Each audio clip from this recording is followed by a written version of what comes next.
A local documentary is challenging how people think about physical differences. Jillian Taylor introduces us to one Knoxville man who says he wouldn't change a thing about his life.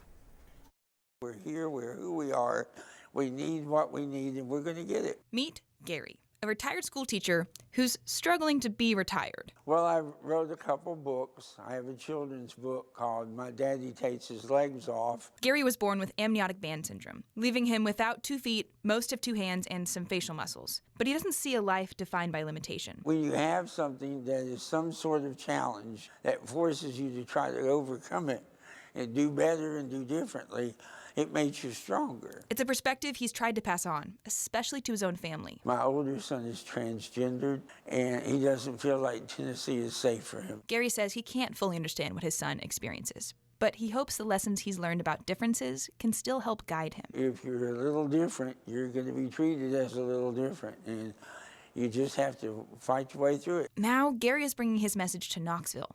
Alongside creative partner Neil Stiles, he created a documentary about living with disabilities, premiering this weekend at Central Cinema. I invited people with disabilities and their families and friends to all meet here in this room, and I interviewed them about living with disabilities. Gary wants to educate people and challenge them not to define people by their weakest moment. I've loved my life. I love the way it's gone. I have disappointments like everybody does, but I would, if I could, I can't snap my fingers, but if I could, and go back and live a life with hands and feet, I wouldn't even consider it. In Knoxville, I'm Jillian Taylor.